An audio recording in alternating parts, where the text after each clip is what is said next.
Hey, how's it going, everyone? GC Performance here, back with another video, and today we're taking apart this brand new Trek Madone and we're getting rid of the existing handlebar and stem situation we got going on here, because what is one of the best upgrades we can make to any bicycle today? A brand new handlebar integrated one-piece bar and stem combination. Reasons for: could be lighter, could be stiffer. Also, the main reason, the fit. The handlebar width, the handlebar stem. A lot of these companies in today's day and age are pushing consumers on a less trendy handlebar with really wide 42 or 44 width handlebars. So in today's video, we have here a 38 by 100 millimeter stem. I have my buddy Doug over here. This is his Madone. We'll be walking you guys through the steps to go ahead and do this, and also talking about the benefits of doing so. So, Doug, before we jump into this, would you like to say anything about your reason for choosing this handlebar or the stem length and width on here? Gonna make it a little bit lighter, and of course the most important reason being aesthetics.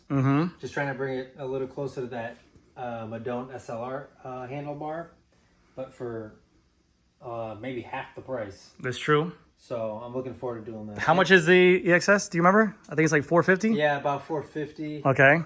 And the Madone is... The Madones are actually in the 60s, so maybe not in half, but save you about $200. It's still a good date night. Yeah, and it's probably the closest handlebar to that Trek model. Yeah. So, and it's going to bring me in about another 10 millimeters, I think. So just a little more narrow and lighter.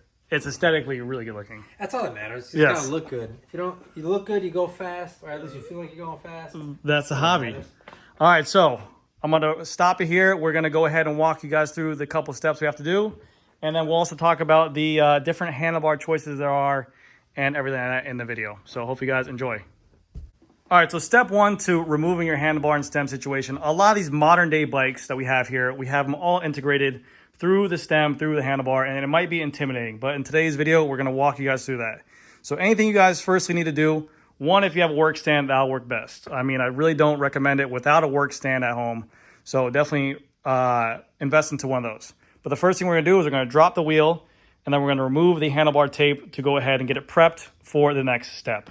All right, so he's gonna go ahead and drop the wheel here. No matter what it is, if it's a quick release, if it's a through axle, you gotta have the proper tools here to go ahead and do so. So we're gonna drop the wheel, we're gonna remove the handlebar tape. We'll probably put a little time lapse on, so hopefully you guys enjoy. Doug, anything you wanna say about the tools you're using? Right now I'm using Silka tools. This neat little contraption here, this little case. It's the way to go. And then what about what's the sealant inside your wheels? Got Silka sealant too, the Silka Ultimate sealant. Oh, okay. I got Silka chain wax. Oh, okay. I use Silka products to clean my bike. That's the Silka fanboy over here. It's like sponsored by Silka. Sponsored by, and then who's your best friend? Josh? I don't know. I did get a package from Josh the other day. There you go. At least his name was on it. Silka makes good quality stuff. But yeah, we'll go ahead and put the time lapse up and we'll get it going. I find this to be one of the most ridiculous things about road bikes. Yeah, what are you talking about? The electrical tape on the handlebar. Oh. Come on, man. We spent all this money on these bikes, and then we finish it up with electrical tape? Yeah, I don't... Like, what's next? Painter's tape? So what would you use there? Is there a method that you'd use? Yeah, there's a method. GC Performance has got a method. You reverse it. The reverse route. And you don't have to worry about tape over here. And it looks a lot cleaner, a lot better. And it's practical too, right? It's practical. I get a lot of comments about people saying it's not practical, but... Listen, I've been doing it like that. Well, GC Performance has been doing it for me for a long time, Grant. I've had no issues. It doesn't come undone. It looks a lot cleaner. It matches the aesthetic of the bike a little better. Come on, we put $15,000 on these bikes, whatever, 10 grand, and we're using electrical tape on the handlebars? Yeah, I don't get it either. But the world will disagree in some points. No matter what you do right, someone will disagree that's wrong. That's right. All right, let's put time lapse up for you guys.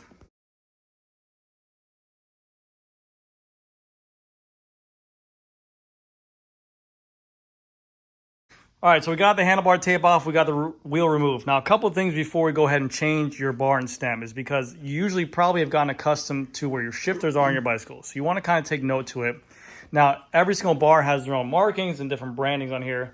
So there's a couple ways you can do this. You can take a tape measure from here to here to kind of get a measurement of it, but sometimes companies will have different reaches. You can take a measurement from the tip of your saddle to your hood and get a measurement from there as well. It's your dealer's choice that matter, or you can get a fit done afterwards, but usually you have a good idea. There's little markings here, so we want to just make note of it. Also, secondly, what we want to do is we want to take note of how much housing's here, because some bikes will come from factory with not long enough cable or housing. So if your bicycle is not capable of doing so with a new barn stem, which we're going to figure out today, you'll have to run a new hydraulic hose on here as well. So keep that in mind. It's not just a job like, hey, it should be easy swap.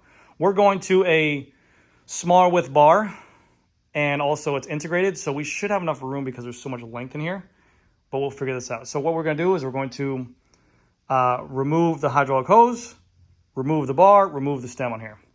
So I just got to pick a spot here to You measure want from? Yeah, you want to pick a spot that you're comfortable remembering at. So I usually go from tip of the saddle to like... Oh, I was going to go with this, base of this. You can go... That's like a nice fix. Whatever's fixed to you, whatever you remember, whatever the case might be, you know? It's going to be a measurement that you're comfortable with. Okay, I'm going to go with the top, the head is, not the head, but the flat side. You see this bolt right Yeah, there? I see The it. base of the bolt. Okay, I like that. And then you want to make sure also your stem is kind of level, yeah. You want to get the measurement you can? What? Get the measurement. I'm trying to get in a position. Actually, move Yeah, over here. do what you need. This is your shop now. I'm just here. I'm teaching you how to do this. Yeah, I've never done it before. Please, Listen, pay attention closely. please The elaborate. master's at work. Okay, Please- you're going to learn today how you're this is done. you're much more what's it called? Methodical? Yeah. What's That's that word one called? way to put it. Yeah, you're much more attention to detail. Me, I just let my body get used to it. Okay. 60. Mm, Go with 60. that's a great measurement there. 60 is fair. We're going to go with 60. Okay, so it should be usually equal on both sides, but if it's coming from factory, sometimes the quality control is that they might be a little bit different. I've seen from stores different level of hoods, one higher, one lower, one tilted in more, one tilted in less. Again, remember we're human, so our bodies will adapt and compensate for that position, but if you're sometimes, super detail oriented. 59 and a half. Okay, there you go. So we went from 60 to 59 and a half, just like that. I always measure twice. Cut twice, measure once. That's one way to do it. All right, so we got the measurement, and then we'll take apart the shifters. All right, so I'm going to do the first one. I'm going to show Doug how I usually do this, and then you guys can figure it out. So we're going to remove the shifters. What I usually do is I remove the shifter completely from the actual lever or the collar itself. So what I like to do is I'll take our 5, we'll back this off, and we're going to remove this completely from here. All right?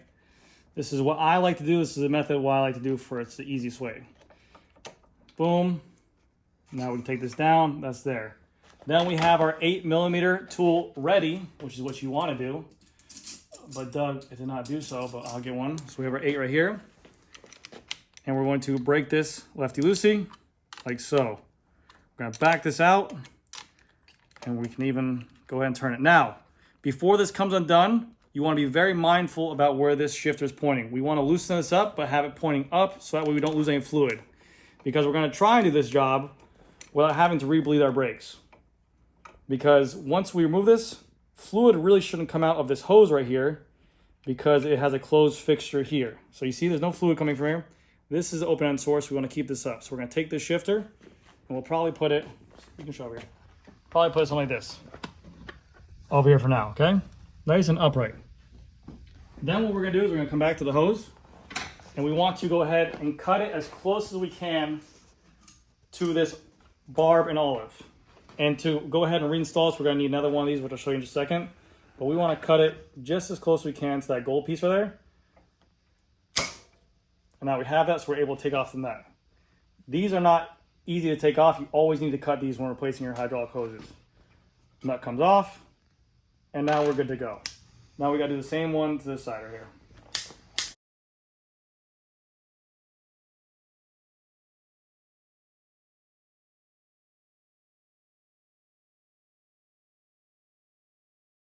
So now he's making the cut for the gold olive. Perfect, just like that. You want to remove that nut. Keep in mind too, I'm not the best explainer. And speaker. Yeah, and speaker. As some people say I speak in cursive. But yes, for this job, you're gonna need a... Lately, you've been speaking the hieroglyphs. Nice. Is that good or bad? If you know. Is it better? It's in symbols and there's no letters. But you're getting it. The gist is you're getting it. So for these jobs, you're going to need a nice hose cutter. So this is a cable cutter, but I can cut hoses pretty well and accurate. And then you will need replacement barbs and olives, which we'll show you in just a second what that is. The next step we have to do is remove these 4 bolts. Bam, bam, bam, bam. And once we have these bolts removed, we can remove the handlebar and guide these hoses out. So again, Doug's going to choose his tool of choice, which is Silica. Sponsored by Silica, but not really. To go ahead and remove his stem on here. And we want to make sure that they are torqued down. So the good thing with the integrated bar and stem is that you will no longer have stem bolts. You won't have to worry about the angle of it. Even more weight savings. Exactly. Weight savings to the day. Some people say weight weenies. We say weight winners. That's it. That's it. In South Florida. We have no hills and all the weight matters. We pay thousands of dollars to go ahead and save. You know how many watts I lose with these bolts? Exponential. The number goes on like the number pi. It's infinite. 3.14. It's just infinite. We lose infinite watts. All right, so we're going to go ahead and figure this out, and then we'll let you guys know. All right, so we have his stem taken apart. The bolt's there. Keep in mind, this is a process where you're going to have a lot of small parts laying around, so make sure you know where everything goes. I know everything that's being taken off this and putting back on, so I have a recollection of it. But if you are one to forget things when you take it apart of what things look like, then yes, please keep in mind where you put things at. So, as you can see here, we have the handlebar hanging. Cables are routed through it. So all we have to do now is gently push these in and guide our handlebar out as we do so. I've done this thousands of times. I'm going to let my friend Doug here go ahead and have his whack at it. Really can't hurt anything. When you're doing this, you might see some fluid kind of splash out because you're maybe yanking or whatever like that. Again, that small fluid won't be the reason why you need to rebleed your brakes. Best case scenario, obviously, to get a new bleed is the best way to go. If you're good, you save your fluid. You keep your shifters upright like Doug is doing right now. We keep everything where we need to be. We lose minimal fluid here. There's enough fluid inside the shifter to go ahead and retain this bleed. So let's go ahead and remove these bars, Doug. Let's go ahead and, so what I do is I like to push here, kind of feed them through, and then yank from there. So yeah, you can be a little bit aggressive with them too. It's gonna have some, these bars have some kind of like, burrs on them. It likes it rough, right? It likes it rough. There you go. Sometimes you gotta be a little aggressive with it. Does bike give me consent first? I'll tell you, I don't know what it is about this shop, but it just makes people go insane and talk dirty to their bicycles.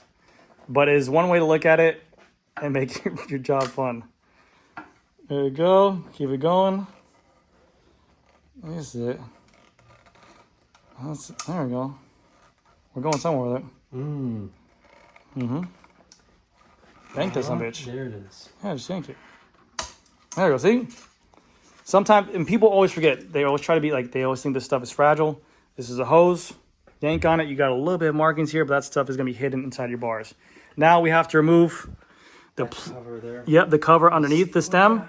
It's a 3. Yeah. It's either a 3 or a 2.5. We're going to remove this, and then we're going to remove the stem here. 2.5. Could be a 2.5. Yep. So we're going to remove that cover, and then we'll take off the stem. And before we take off the stem, I'm going to let you guys on the most important information for this process. All right, so cap is removed. We have now full access to the hydraulic hose under here. Now you can see they're ran into these spacers. These spacers have breakaways.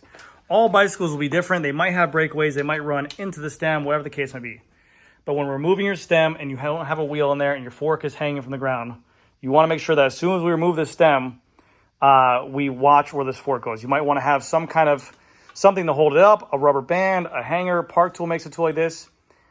I'll say this, with my experience with working on bicycles, there are compression rings to put pressure on the steer themselves in here, and sometimes they won't fall, but you have to be mindful of it. So first things first, you have 2 pinch bolts here and a bolt right here. So we're going to loosen the pinch bolts, and then we loosen the top cap, and we remove the stem.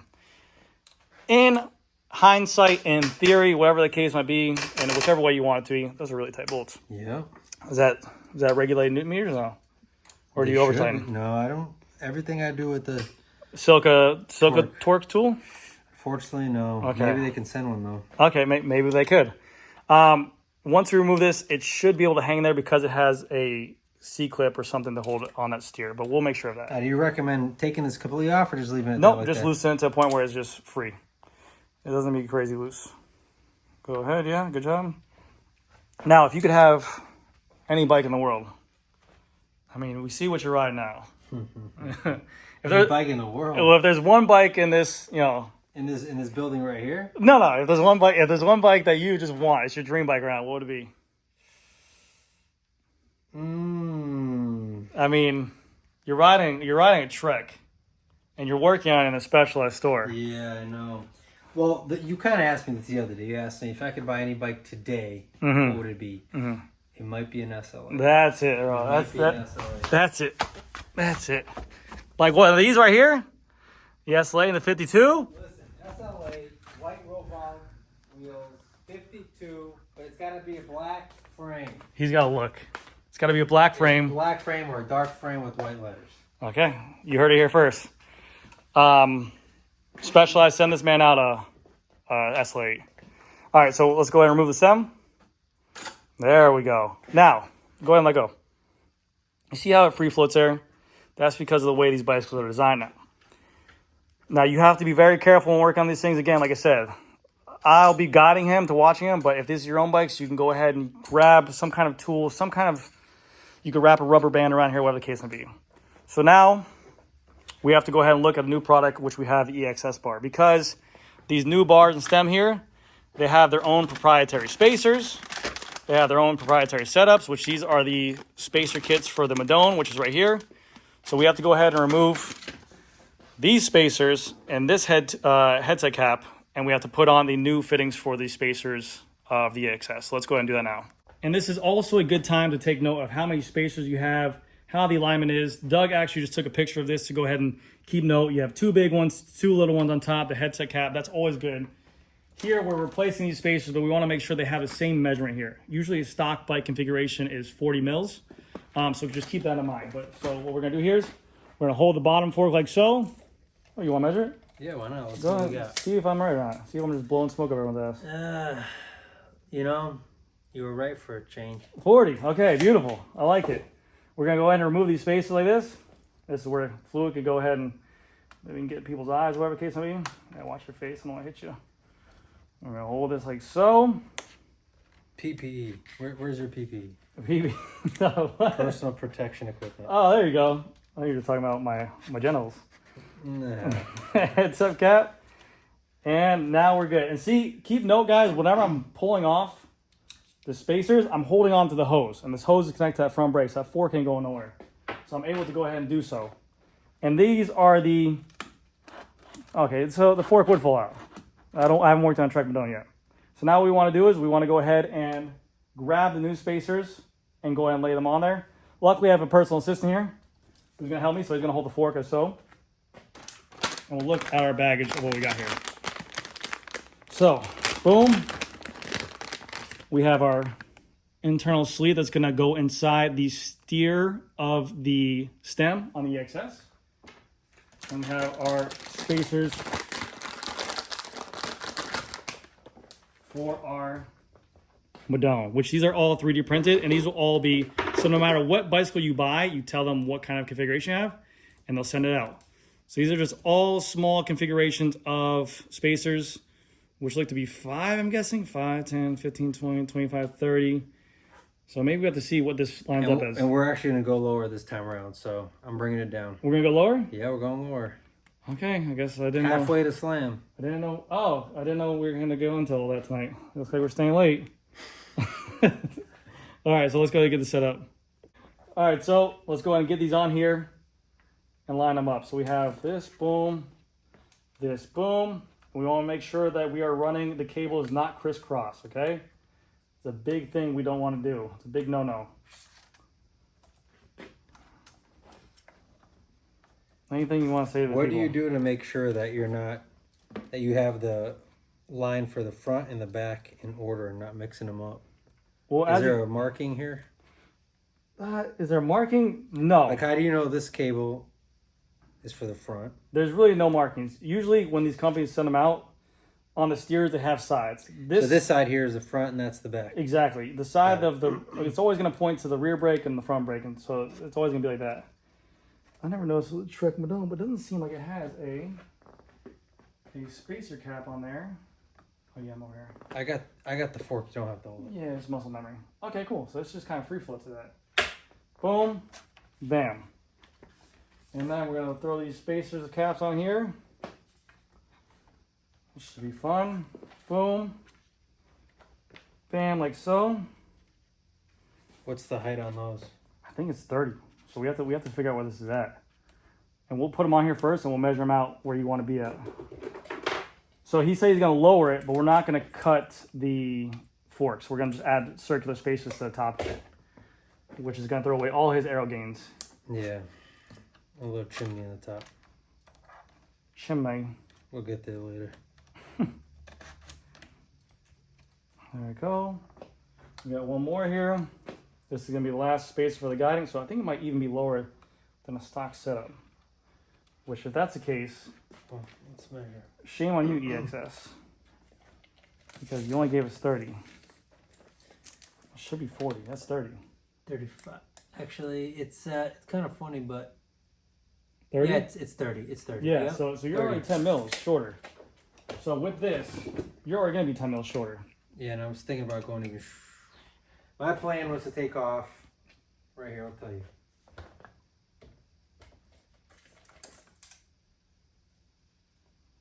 How much is that? 20?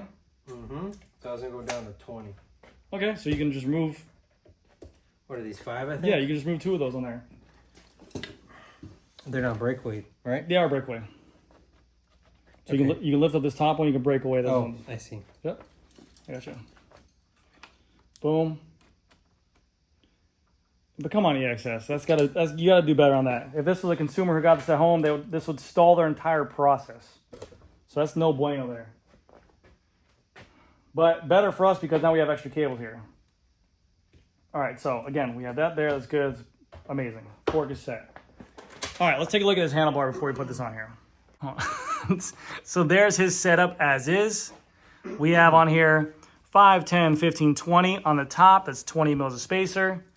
So we're going to be literally just 20 mils less on there. Now, for handlebar decisions, there are a ton of options out there and a ton of reasons why you should do so. I think this is one of the best upgrades you make. I myself have the EXS Aero Overbar because of 1, the aesthetics, but 2, it was one of the lighter bars I saw there for a one-piece integrated stem and bar system, and also it was cheaper than the other ones. A lot of the mainstream brands, from Reval, Bontrager, Most, whoever it might be, are run around $600 to $1,000. These handlebars coming in at like $450 to $400. There's a ton of different options. You have the EXS Aero Over.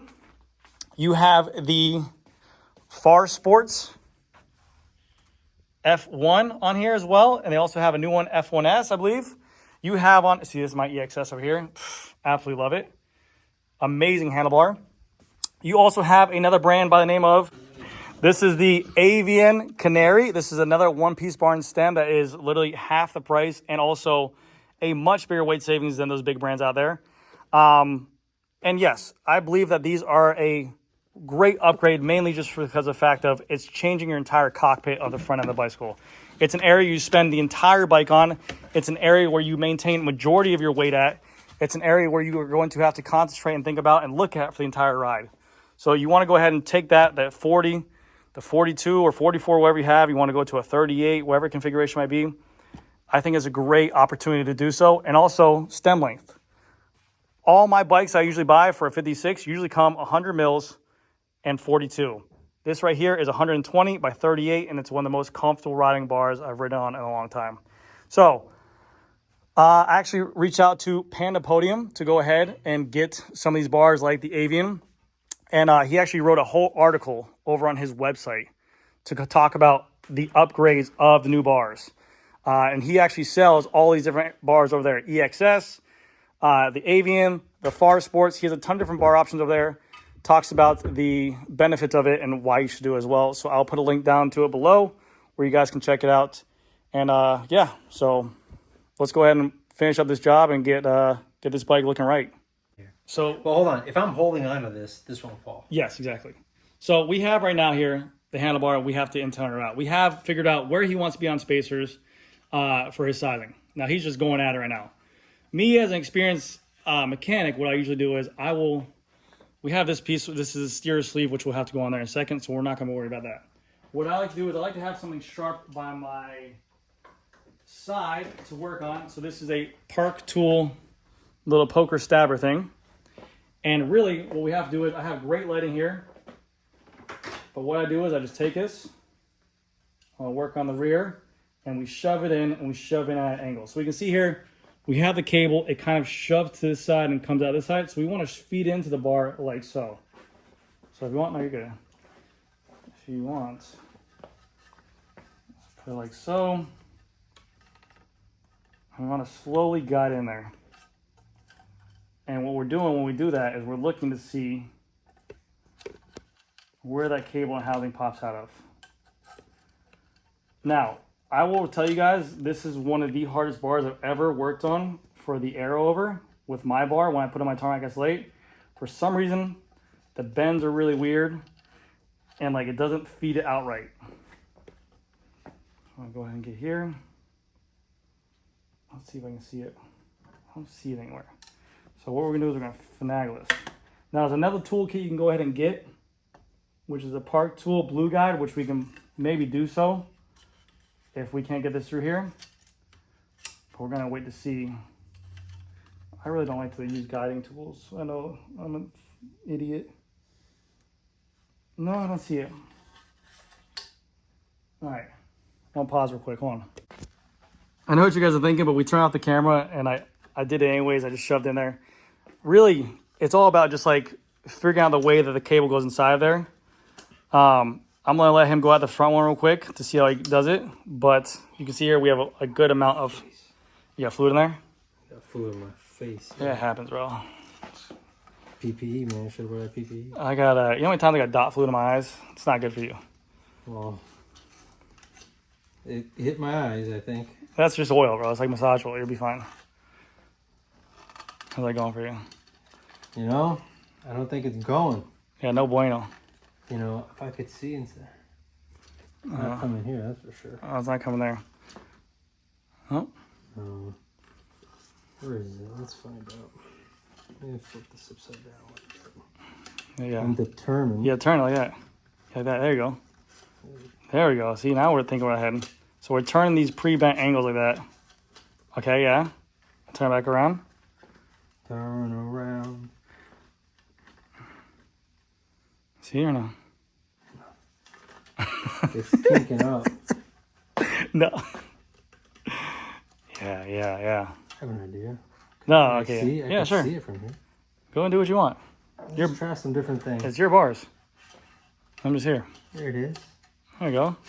At least I know I'm going in the right place. There you go.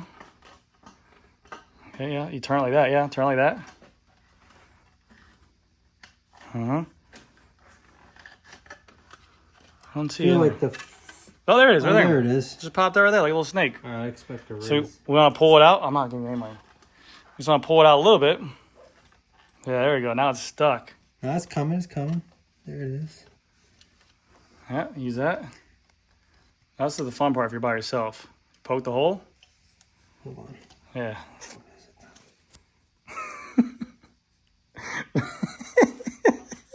Hold on a second. Yeah. We're getting there. It's Got... this one. Okay. Hold on. Oh, you tell me. This is amazing. Just give me a second here. Don't pressure me. Take your time. This is real world stuff we got here.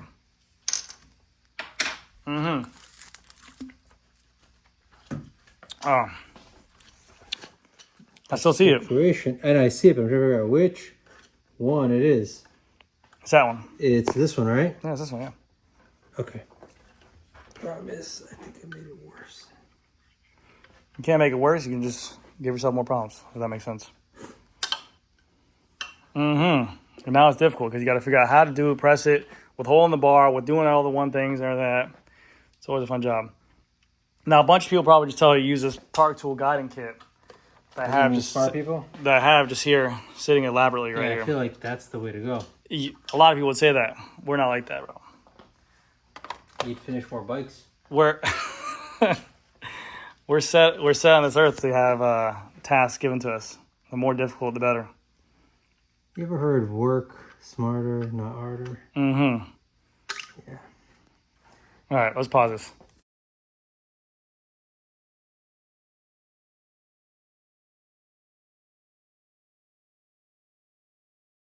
So we have the cables ran through. We got them through all by themselves.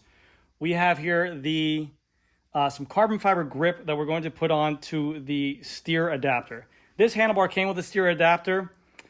Some handlebars do not. This helps fill the void or fill the hole of the EXS. So we're going to apply this to the inside of the bar itself here. And this will also act like kind of like a lubrication to it as well. And I want to put some on the top of here. And this will just help it kind of slide down a little bit better. Because I remember on my handlebar, this is a pain in the ass to do so. And sometimes things are just a pain in the ass when it comes to it. So get it there, like so. And we'll feed that down into it. So now, go there. You want to hold the fork while you're doing that too. Like that. There you go. You can wiggle it. There you go. See? Pull these cables out while you're doing so. Keep going. Twist it around. And all it is really just going ahead and wiggling it through to get exactly where you want to go at. Boom. There you go. That's it. And that is an install bar where we want to be at, and we're 20 mils shorter, and all we have to do is just line it up to where the spacers are going to be directly underneath it. So now we have to find spacers to fill up this spot right here, and then a normal top cap. Yeah, it's an ugly chimney. All the aero gains you gain from this handlebar is gone. So luckily I have space here. That ain't staying there very long. Okay, I like that. And now you can see how much excess cable we have here, which is great. This is what we like to see. We like to see bikes being built with enough room to make headset adjustments, to make headset serviceables, and have enough cable housing, which is more than enough here with this handlebar and stem. So you're saying Trek got it right? Nope. They just, this guy got lucky. This guy got lucky right here. So let me go ahead. But that does look like this aesthetically much better. Like from the side, if you're not looking at the chimney, that shit looks money, dude. Way better. Something about the EXS arrow over with the girth of the stem and the girth of the top tube, money, dude. That shit looks really good. All right, let me go dumpster diving for some space right here. Okay, so we sat down, we talked for a while, and we're gonna come to the conclusion. These are all the stock spacers that I came with, and it's lower than what the original spacers are on a stock Madone. We notice that this spacer right here is lower than the stock spacer. So a stock spacer kit from a Madone with this piece and this piece is about 60. This is lower and this is lower. This is like 30 something. So this is his chimney right here, and it just doesn't, it's not cutting it. So no, we're cutting it. That's what we're doing. Yeah, so we're gonna cut it right now. We were talking about the fit. So we're gonna go ahead and remove this chimney. We're gonna remove the bar, remove the spacers, and we're gonna remove the steer plug and then cut it in the stand. So let's go ahead and do all that stuff now. All right, so we remove the spacers on here. I'm making my mark on the steer, and basically whenever we make the mark, we compress everything down, so this is gonna be the actual point. We're marking here, and then when we cut just below this line. I wanna say about like a millimeter or two below this line, so that way we go ahead and we have some compression for it to not bottom out. So we're gonna remove this off, we're gonna let it hang, remove these spacers off, let it hang, remove the steer plug out, and then we'll go ahead and cut it vertically so no carbon fiber dust gets inside, or minimal carbon fiber dust gets inside of here. So we'll do that now. Okay, so spacers removed, the handlebar hanging off. Mark is made. I will get my steer cutting guide. We're gonna put on here. We're gonna turn the bike. You can see here, I put a piece of foam here. Obviously I have a companion here, Doug, what he's doing over here. He's gonna hold the handlebar while I'm cutting it. But we're gonna set this thing up and we're gonna put the steer cutter pretty much right underneath here. All right, and then we're gonna cut this thing. So let's go ahead and set this bike up as is. We're gonna loosen the stand and we'll get it into prime cutting position. Again, we're doing this to avoid the carbon fiber going into the headset area. So we just got done cutting the steer the point that we wanted to. And this is always something that happens whenever you're work on your bicycle, whatever, obviously fit comes into play. Luckily, we're in a bike shop where we have unlimited access to tools, steer, cutting blocks, you name it, the game, we have them right here. So we are now applying the spacers back on. He wanted to be flush. I think it's going to look absolutely beautiful. We're putting the spacers back on, and then we'll line it back up, and we're going to time lapse it to get on there, and then really we just have to put on the shifters, see how the brakes feel, and wrap it up, and we'll see where we're at, and we can conclude this video. But I already think the handlebar with the chimney on there look great. I can't wait to see this thing finished and finale and done. And final product, almost final product, but the spacer's much better. I'm glad he went down the fit a little bit. It looks way better. We have the steer cut where we want it to be at. We got to put the top cap on there. We're going to cut the hose length there, but definitely without a chimney, amazing. I definitely think that he'll have no problem adjusting to a new fit. He rides a lot. He won't have an issue with it. Our bodies are, they're used adapt. to, yeah, exactly. They'll adapt to whatever situation at hand. And I always tell people this too. I've seen people come in on, it's not the best thing. I've seen people come in on the wrong fit, the wrong size bike, and their bodies adapt to it over time. We went down probably a solid, what was it, 15, 20 mils total? I think it was more than that. So I think we went down like 20, 25 maybe. 20, 25 mils. I don't think you have an issue with it. You're riding what? You were riding 100 miles a day or 100 miles a week? More than that. Last week, 200 miles? Last couple weeks or about 250. Yeah, 280. you'll have no problem. The first couple rides, it's going to be a little bit of getting used to it. But the more you do it, the more you get better at it, just like anything. So definitely consult with your fitter or make sure you know what's at stake for it. He obviously knows the risks of going this a little bit lower, but it's just like working out. The more you do something, you'll get used to it. And there's plenty of spacers there. All right, so that looks fresh, phenomenal. Girth to girth is amazing. I like that a lot. Let's go ahead and line our shifters back up, cut the housing to where it needs to be, and go from there. All right, so now what we're doing, we are connecting the shifters back onto the clamps, and then we're gonna measure out, because you can see we have a ton of excess of hose here. We're gonna measure out the right size of hose. The main thing you wanna do when reconnecting your cables with new hoses or pre-existing hoses is whenever we get ready, we're going to shove hose inside of here to the handlebar. So that way you have enough hose left for if you need to take off your handlebars again, for headset bearing swaps, whatever the case might be. So he's obviously putting that clamp back on there. We're going to get him to a height that he feels comfortable with, and then we're going to go ahead and measure it out. And with that also said, excess hose being stuffed in there, we can also use that for ability to move the shifters up and down to his liking. This bar has no markings on it. So the measurements that we took before, they are probably not going to be the best because we did lower it from the tip of the saddle to the point, but it'll give us a good starting base. And then also we're just going to make them level. I've done it plenty of times to myself. Sometimes people go way too far into it and think and overthink it. There's no markings. Just make it level, and I'll show you guys a measurement you can take from the bottom of the shifter to the bar to go ahead and mirror it to this side right here. So we have the one shifter on, which is great. And he's going to go ahead and put on the other shifter on this side. Out of a scale of 10, 10 being the most confident, 1 being least confident, how confident would you feel taking on this task at home with the right tools? Right now, probably a 7. The only dilemma, or the only thing I could see myself really struggling with is cabling running the cables through the handlebar. Minus the fork steering cut that, too. I feel like almost takes like some finesse, and it just takes time, like anything. but I could figure it out. It would take me a while, but I give it a 7 out of 10 right now. If I have all the right tools, Okay, I like that. I think I could do it. Yeah, Pretty confident. and just not. Yeah, I mean, Just take my time. all this stuff, exactly. All this stuff is just taking time, and sometimes people think that it's rocket science, but at the end of the day, it's literally bolts, nuts, and just figuring out how to make it work. There are right ways to do it and wrong ways to do it, but really, it's 2024. They're making these things pretty user-friendly at home. So. I think the trickiest part, honestly, about this whole process is being careful not to damage anything. Yeah, that's true. So it's not really hard to do, but when you're trying to put this or put it together or disassemble it on an expensive item that can get easily scratched, that's what I worry about. Is so you got to be gentle, and sometimes you got to put a little force in, and the last thing you want to do is slip with a tool and put a scratch.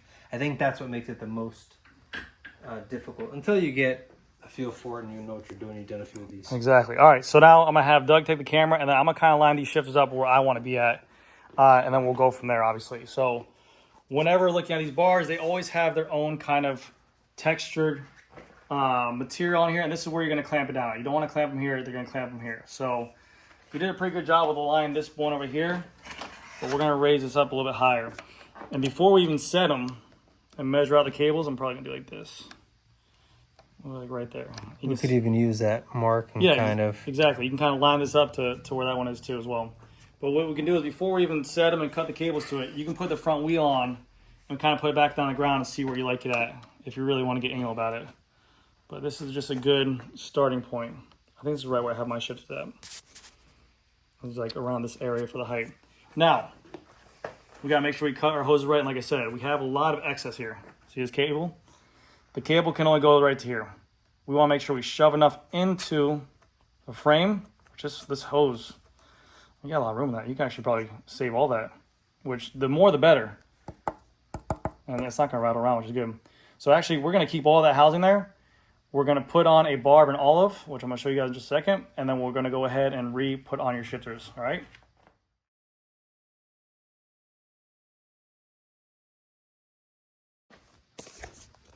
All right, so he has right now the barb that we're putting in here. This is a Shimano bleed barb. You need this when you're putting it on there. He's going to try to attempt to put it on with his hand. We're going to need a tool. We're going to need a tool for that. Okay, so let's go ahead and get a tool for it. And so now this is a tool that you're going to go ahead and clamp the hose down like so. And then you're going to push in the bleed barb into the hose. You can, if you didn't have said tool, use like a hammer and hold the hose down and hammer it into it. But obviously there's a tool made for everything. See how much easier that goes in there? Like so. And you want that pin pretty much flush against that housing hose like that. And that's good to go there. That's good. But yeah, I've seen people like old school Shimano ones used to be able to hit in with a hammer. If you didn't have a tool with it, you can be able to get in there. It just takes a lot more time finessing it. But yeah, that's in there flush. And we're going to go ahead and do this side, and then we'll get the other side going. So you feed in with one hand, like so. This is just so easy. It's a lot easier when you have tools. Exactly. And when you don't do stupid things like that. So I like to go ahead and insert the hose line into here when it's free off the binder itself. So he's going to go ahead and put it on there. The olive at play right now, you have the hose, the nut, and then the barb in there, and also this olive, which is pretty much like a crush washer. And this is actually like making the final seal into this piece right here. You make this flush on top of here. Should be good. Not too tight because you can break these things because they're plastic, but you just basically want that nut flush against there like so. Now we're going to do the same thing on this side. This is exactly how the configuration should look. It should be nut, wire, olive, barb, and then you're going to shove that in there. So we're doing this like so. Maybe a little more.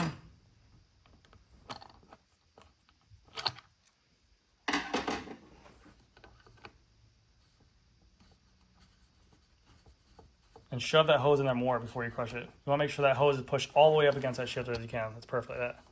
Now tighten it down.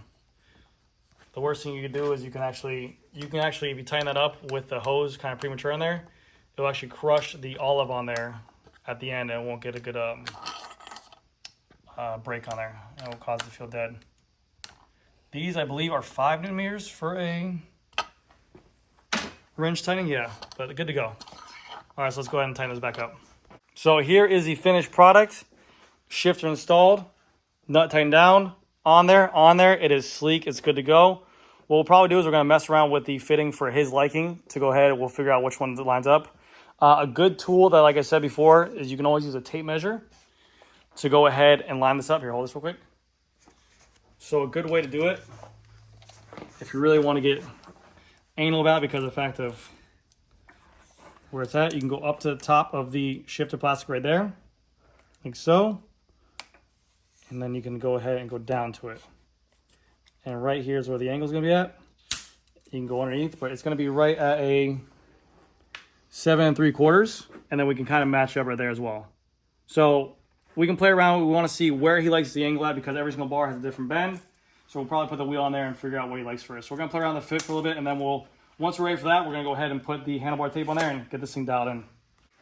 And when it's all said and done, we finally have the shifters where they want to be at. the perfect amount of tilt, the perfect height for said rider. We have now bar tape decision time, and we're going with Supercast Black. And as you can see, Supercast Black, Supercast Black. As you can see, you have a little bit of a bar indentation right here, so we're going to wrap it right up to here. We have indentations on the top, which can help whenever you're riding, so that way you have a little bit more of a tactile feel to it. But we're going to go ahead and reverse wrap this and finish up this bar tape job. But the bike looks stellar. Absolutely different change of feel. Aesthetically, looks great. We got to ride around the store a little bit. I think it looks way nicer than what it does. So big ups. There's a lighter weight than the previous bar and stem, even though that we didn't actually weigh it. I don't know what the said weight is of that bar over there, but it definitely is lighter in terms of that matter for a one-piece cockpit. It feels stiffer as well, and the whole aesthetics look amazing. So let's go ahead and wrap these bars. We're going to put it on a time lapse, and we'll get this thing all finished up. Oh, and also, we finished up the cables on here. The brakes have pressure on both front and rear. This one does not feel exactly the same as the front, so what we're going to do is we're going to put a bleed cup up here to go ahead and just kind of pump out the bubbles of what's going to be remaining in the shifter to get it exactly the right pull on this one. But again, like I said, it's enough to a point where you don't have to worry about it. You can ride it at whatever, like let's say you had a group ride tomorrow, you want to change your handlebars, you have enough brake there. This is a ton of brake to grab for that time being, so good to go there. Let's go ahead and wrap the bars up. The question is, where do I want to go, right? Well, the question is, it already has an indentation right here. We're going to go right up this line. Right up to this line. You can feel the little bump I'll go there. with that. So he wants me, we're going to go ahead. I'm going to do the first wrap, and then he's going to go ahead and take a crack at the other side. Yeah. Confident? We'll see. It's not as bad as what people think. Let's go ahead and time lapse it.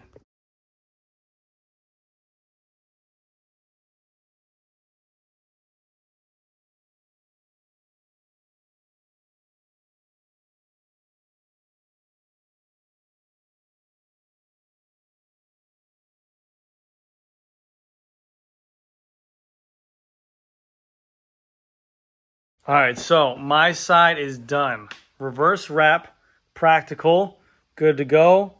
S turn, figure 8. Money, plugged. If you're not reverse wrapping, you might be a boomer. That's the quote I'm going to start using. I'm going to actually make it short like that. But no lie, it's as long as your tape has a good adhesive on it, you give it a nice little tightness, you put the adhesive on the taper there, it's not coming off. People always say, well, what if you jerk it while you're riding it? It ain't like that. Let's go ahead and he's going to try this side, and we'll time lapse that one, see how it goes.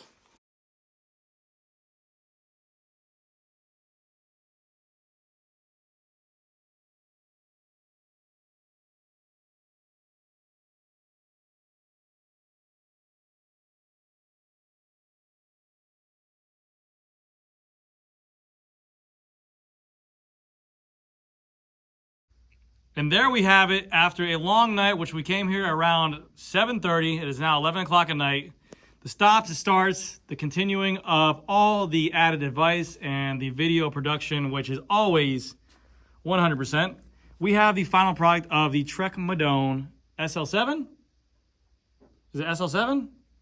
SL7, yes. Okay, SL7 with the EXS Arrow Over handlebar. And I gotta say, this is still to date the best looking handlebar out, in my opinion, of a one-piece barn stem. The stem girth, the flare of the bars, the textured dots on here, it matches the top tube sizing really, really well. I definitely like the call of the cut steer. We'll see how that works for him in terms of his fit quality. We'll have to decide that, but it definitely was a better choice in terms of aesthetic. And we all know at the end of the day, that's all that matters, just aesthetics. But it looks phenomenal. Now we do have the out front mount we still have to put on here. We have the flare of the handlebars on there as well, exactly where we want to be at, but absolutely amazing. So we start off with a 39 bar and a 90 stem and a maximum 60 mils of rise with the bottom and then the other spacers. We are now on a 38 with a 100 stem, and this is about 5, 10, 15, 20, 25, 30, and this is about another 5 or whatever the case may be. So 35-ish spacers on there. So we definitely went out a lot, about 25 spacers, but I don't think he'll have an issue at all figuring that out. So let me know what you guys think down in the comment section below. Would you guys tackle this job yourselves? And also, again, like I said, if you're looking at upgrading to a one-piece bar and stem, going to a narrower width handlebar, a different stem length, maybe you just want a different look for your bicycle, check out pandapodium.cc. I'll put a link down below to their handlebar guide if you guys have any questions. That is it for me. Doug, you have anything you want to say? Nah, man, I'm good. We're cooked. It's time to go to sleep. Yeah, it's 11 o'clock at night. It was it's always fun filming YouTube videos late at night. So anyways, guys, thank you again so much for watching. Let me know what you guys think down in the comment section. Does the bike look better before or after? Thank you guys again so much for watching. I'll see you guys in the next one.